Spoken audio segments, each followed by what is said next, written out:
No momento em que um soldado americano fica prestes a morrer no campo de batalha, Capitão América o salva no último segundo.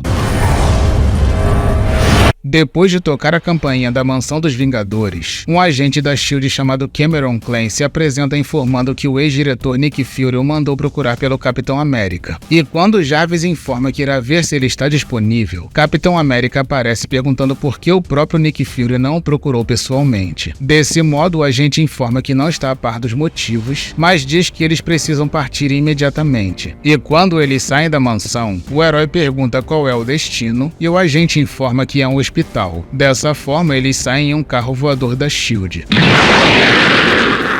E quando o Capitão América pergunta se Fury está ferido, o sujeito responde apenas que tudo será esclarecido quando chegarem. E como o Bandeiroso já estava desconfiado que aquilo poderia ser uma farsa, ele pede para mostrar a autenticação por escrito da ordem e o indivíduo diz que não tem, pois tudo foi muito rápido. E quando o capitão pergunta sobre uma senha pré-combinada, ele começa a gaguejar e toma um soco no meio da cara.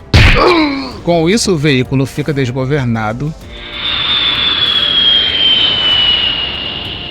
e Steve, que já havia tomado a arma do agente, pergunta como ele roubou aquele carro. E no meio do interrogatório, Nick Fury aparece em uma tela pedindo para ele soltar o guri. Desse modo, o rapaz fica ainda mais apavorado e o ex-diretor pede para ele se acalmar e que já sabe de tudo. Ao ouvir aquilo, o garoto fica aliviado e Nick Fury informa para o Capitão América que se trata de um negócio antigo dos tempos da guerra. Com isso, voltamos para 13 horas atrás na casa de uma família no qual um senhor chamado Stanley Klein começa a contar um evento que aconteceu com ele na Segunda Guerra Mundial para os seus bisnetos, enquanto os outros da família comentam sobre a tradição de ouvir aquela mesma história todos os anos. E quando eles mencionam que o Capitão América é o maior ídolo daquele senhor, a esposa dele, que se chama Shirley, comenta que não imagina como seria a vida dela se não fosse o Capitão América. Em seguida, vemos as crianças entretidas com a história do bisavô, e ele prossegue informando sobre os motivos que fizeram as boas nações unirem forças contra o homem chamado Hitler, que tinha o objetivo de exterminar as raças que ele considerava impuras e que o sujeito era um verdadeiro demônio. Em seguida, vemos um flashback da Batalha de Ardenas que aconteceu em 1944, pois ele próprio estava lá. Dessa forma, vemos os soldados em pleno inverno europeu conversando sobre as suas famílias e Stanley mostrando a foto da bela Shirley, que na ocasião era sua namorada. Depois presenciamos os outros falando sobre os seus desejos e sonhos que irão realizar depois da guerra. Naquele momento, eles ouvem um zumbido de um morteiro e começam a orar para sobreviver ao que estava por vir. Contudo, acabam sendo atingidos. Desse modo, vários deles morrem instantaneamente e a batalha inicia.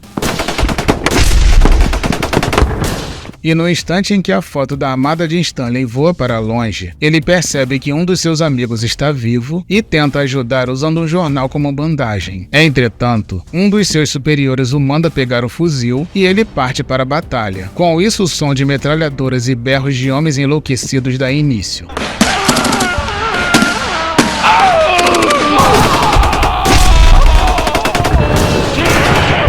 E depois de horas de pura carnificina e desespero, o próprio Stanley não acreditava que era capaz de fazer coisas terríveis para sobreviver, e muito menos que poderia repetir aquilo por dias. E depois de muita luta, vemos o combatente exausto e totalmente devastado e traumatizado pelo que fez com vários homens. E no momento em que ele percebe que um pelotão nazista se aproximava matando todos que aparecem, ele percebeu que estava próximo do fim. Dessa forma, os inimigos se aproximam mais e mais e jogam uma granada M24. E no instante em que Stanley pensava que a sua morte estava prestes a acontecer, um exótico escudo o protege arremessando a granada de volta para os nazistas, e vários deles morrem com a explosão. E quando o jovem Klein suspira aliviado por escapar da morte certa, vemos o grande Capitão América, Bucky, Nick Fury e seu comando selvagem detonando todos os nazistas. E enquanto Stanley observa o Capitão América descendo a porrada nos inimigos, ele pensava no quão incrível e habilidoso ele é. E depois da batalha terminar, vemos vários nazistas rendidos. Em seguida, Capitão América se aproxima de Stanley e pergunta se ele tem uma namorada chamada Shirley. E quando ele responde que sim, o herói mostra a foto dela dizendo que encontrou no bosque e achou que ela pudesse ser importante para alguém. Com isso, vemos Stanley agradecendo ao capitão enquanto contempla a foto de sua bela amada. Com isso, voltamos ao presente e vemos a mesma foto em um porta-retrato. E quando a própria Shirley diz que aquela foto foi a única coisa que Stanley guardou da guerra, um dos filhos do casal comenta que é incrível pegar uma foto que foi resgatada pelo Capitão América. E no instante em que um deles diz que aquela história sempre acalma as crianças, um dos bisnetos grita dizendo que o vovô está passando mal e todos se desesperam. Desse modo, pulamos para a parte em que o Capitão América e Nick Fury chegam no hospital e descobrimos que o sujeito que tentou enganar o capitão no início da história é um dos netos de Stanley Clan. Dessa forma, toda a família fica feliz em ver o grande capitão naquele local apenas para ver Stanley. E no momento em que o senhor vê o seu grande ídolo pela segunda vez, ele diz que deve muito ao capitão, pois se não fosse por ele, teria perdido 50 anos de uma vida maravilhosa. Em seguida, ele informa que nunca desperdiçou um minuto sequer e que amou em cada momento de sua existência. Depois, ele mostra para o capitão a medalha que ganhou para salvar vidas na guerra e que não conseguiria aquilo sem a ajuda dele. E antes de falecer, Stanley informa que deve ao capitão não só a sua vida, como também a sua família, pois ela nunca teria existido sem a intervenção dele, e morre em seguida.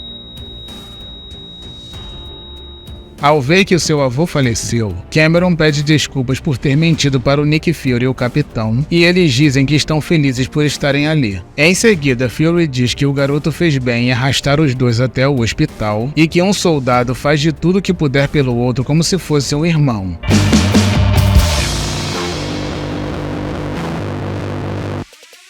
Bom, meus amigos, esse foi mais um vídeo de história completa para vocês. A narrativa que vocês acabaram de assistir possui o roteiro de Dan Jurgens, desenhos de Jerry Ordway e editor-chefe Bob Harras. Foi publicado no ano de 2000 e corresponde à revista Capitão América Volume 3, número 32, pela editora Marvel Comics. Tá gostando? Então se inscreva no canal para se tornar um habitante do planeta Vital e não se esqueça do like. Eu sou o Marcelo Vital e agradeço por todo o seu apoio.